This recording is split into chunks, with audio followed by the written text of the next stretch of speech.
Hi everybody. Happy New Year's Eve, December 31st, 2021. A year that I'm ready to say goodbye to. I'm pretty sure you are too. This is Lorianne with Ink and Pen, and I am going to share with you my plans for 2022. Hopefully it won't take too long, and get some ideas of what you're planning for 2022 as far as your planner lineup goes, notebooks, challenges, stuff like that, and ring out this old year and ring in a nice fresh start. So last year I was happily in a Hobonichi cousin avec, and I also had a weeks that I abandoned about halfway through. Not even halfway through. I was using it as a work planner, but it really didn't work. Isn't that funny? Really didn't work for me. So I decided to not do that. I appreciate the fact actually that the weeks are fairly affordable, so I didn't feel so bad.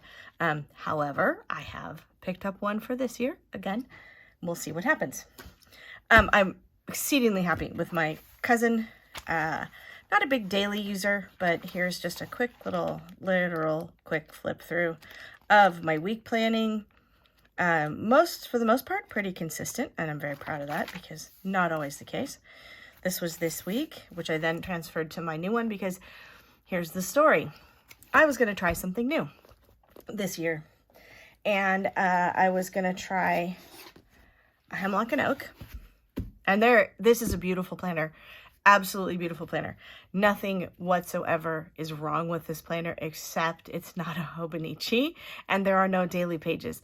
And I just didn't think that one through.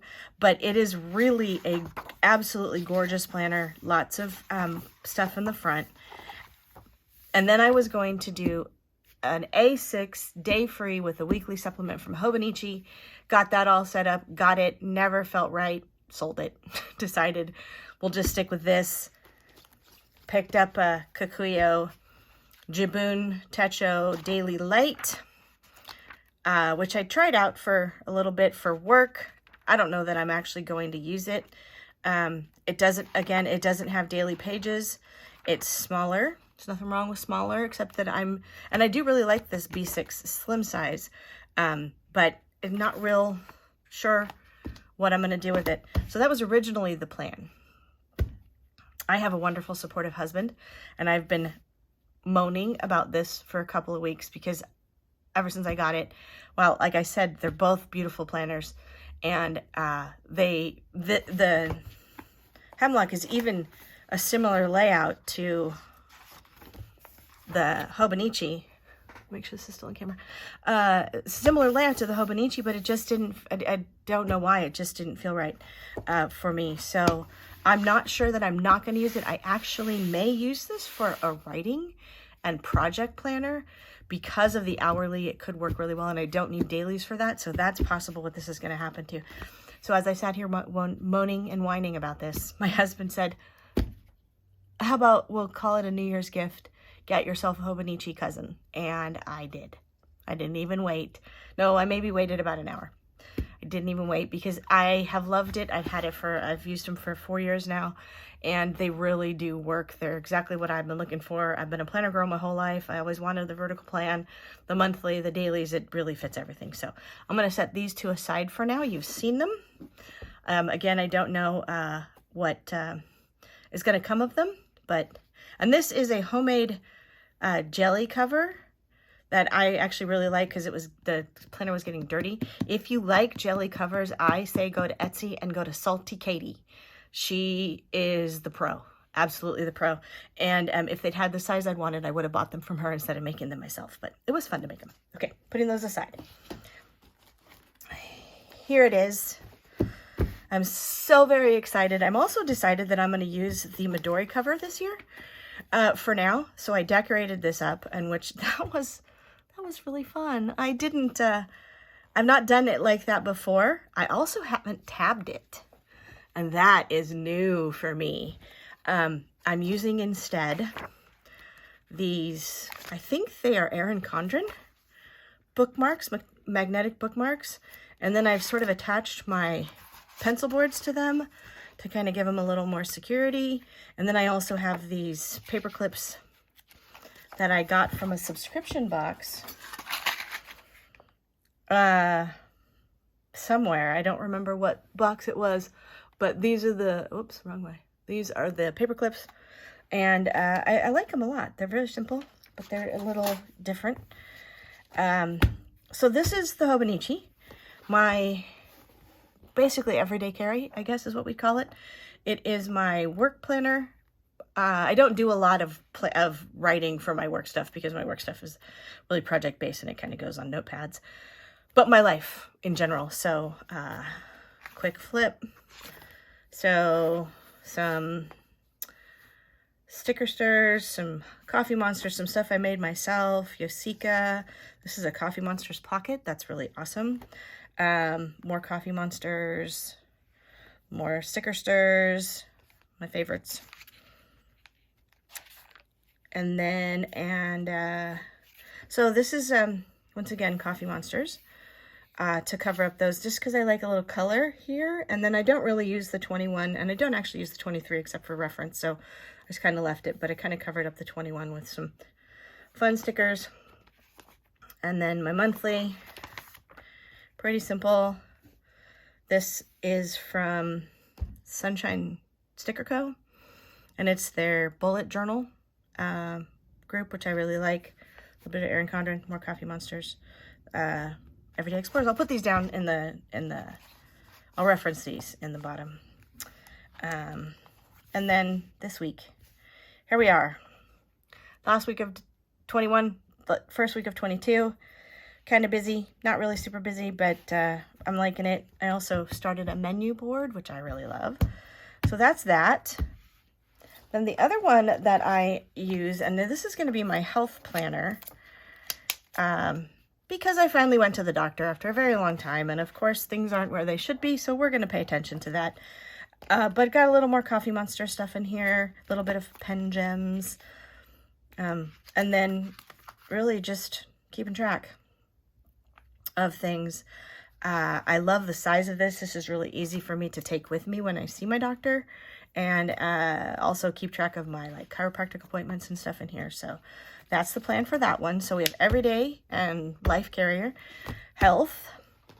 Right now, and I don't know how long this will last. This is a planner that has kind of morphed. It started off as a school planner, and then I chose not to continue on in the EDD program for many reasons. Fully my choice. I'm just either not ready, or maybe I thought I was sure and I'm not. So it was going to be a school planner. So there's a bunch of months that haven't been taken care of. I've moved it forward to be a planner for writing, because I plan to make, I really want to get my writing off. I do NaNoWriMo every year, and I even try to do the Camp Nano in April, but I don't really ever follow through very far. So I've taken Sarah Cannon. If you don't follow Sarah Cannon and you are a writer or interested in writing, she's wonderful. She's also a planner. HB90, her course about getting all of this organized. And I'm only about halfway through just because of life and timing. And also I really don't want to rush it. I want to set up a system that works for me. So right now I'm using this for writing. So you can see I have plans to plot my novel next week. What I don't think I have in here is anything for December, where I'm doing some research to make sure that I'm in the right genre that I want to write in and stuff like that this week. And then writing days and notes like that. So, and then within the week, as you can see, I've done a little bit here of things that I want to take care of, writing blocks every day that I have, things like that. So for now, that's what this is going to be. It only goes until May. So if I don't like it, it's not a huge commitment. I can change it up in May. Also, I could very well switch it over and start using Hemlock and Oak for writing. Because of the hourlies, it could be better for writing noting task blocks, times. The Pomodoro Method is kind of the way this is set up. 25 minutes of activity followed by 5 minutes of break, or if you can work longer, you could do 50 minutes of activity, 10 minutes of break, but breaking them out into blocks that are actually scheduled in my day, something I really have never done before.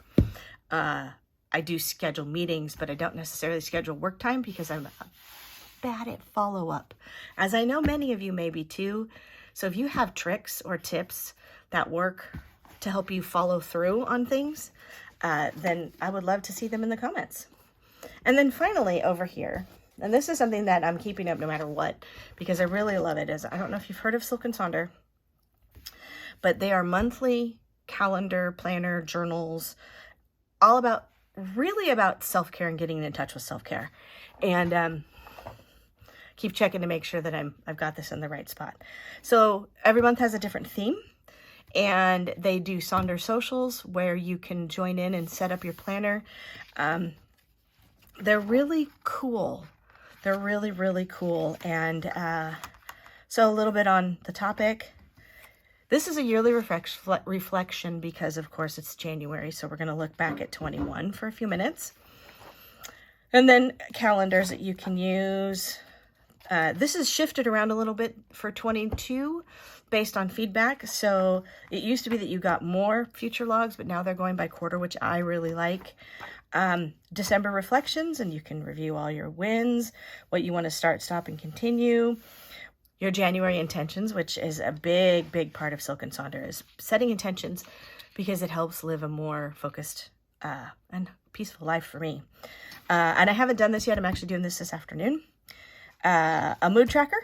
I never used to mood track, and I never really habit tracked until this. And now I've discovered that it is very interesting to see my patterns. And it's also really easy for me to tweak them at that point. When I see that, oh, look, I've lost Monday through Friday because I'm sitting at my desk, but I don't really do it on Saturdays and Sundays. How can I fix that? Or is that okay? You know, things like the daily 5, which I don't really do 5 of them, but it's like wipe down the counters, check the floors. There's a couple of others I can't think of off the top of my head, but just little things like that. So habit tracking, and then mood tracking. This one I do, but I don't. It depends on the moods that I pick for the month on how successful it is. Happy is one thing, sad is another, and then, you know, and then there's like so many in between. It's like I pick 6, but really there's 475 emotions that you go through in a day. So I'm still working on it, but I have come up with a few, and I'll do a little video next week once I've set this up for January, so you can see how some of this fills out. Sleep tracker, this has been enlightening.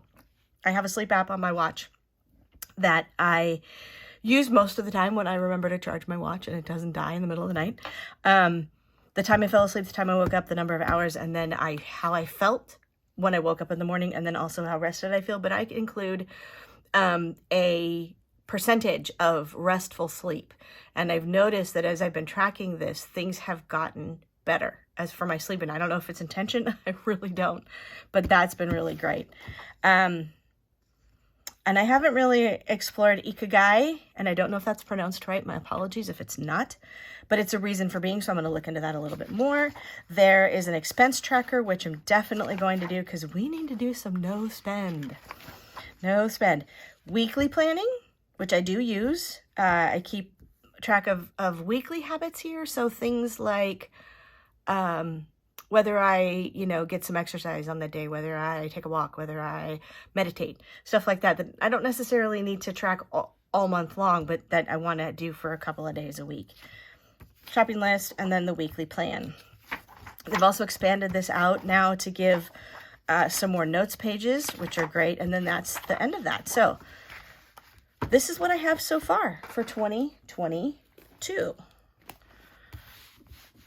Let's do it this way so you can see it. And these are on Facebook. There was the first 4 words you see are the words for your year, and I really liked them: gratitude, connection, change, and strength.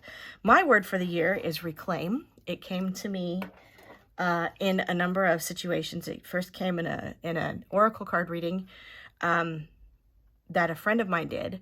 And then it came in a class I was taking, and then I received this in the mail with an order that I got. So I don't know if you can actually see that. Yeah. So that's my word for the year. And then I also have my B6 Stalogy that I use for journaling, meditation, oracle, or tarot work, as I am digging into some shadow work just to see what's going on, really. But I enjoy the messaging, and again, I made another jelly cover for this one, which I really like. So that's kind of what it's gonna look like this year. Can you see that? You can see that. Awesome. Put that right on top. So that's that. It's very simple, much simpler than I expected. It was getting really complicated with wanting to use my plum paper. This is a plum paper, vertical priorities, my Hobonichi, my Weeks, Hemlock and Oak, and Jibun Techo. I have now since set the Hemlock and Oak and the Jibun Techo aside for other uses. It doesn't mean I won't use them. I just don't know what that's going to be for right now. And this is it, 2022. Are you ready? Are you ready? I think I'm ready. And I think I'm kind of excited because I think that 2021 tested our patience yet again. We didn't think 2021 could be worse than 2020. And I don't know if it was worse, but it certainly was not a whole lot better. Too much loss, too much weirdness in the world. So I'm looking forward to a fresh start. I'm looking forward to a life lived with intention and gratitude, and to reclaim that what may feel lost, or just reclaim myself. So if you have, if you wish to share what you're working on this year, what you're going to be working in, how you're going to do it, I would love to hear it. Please drop some comments on the bottom below. If you do like this, give a thumbs up. I am going to try to do a few more videos this year. That is part of my goal plan, is to engage a little bit more with the community around me. And one of those is to do a plan with me, which I will do when I set up next week.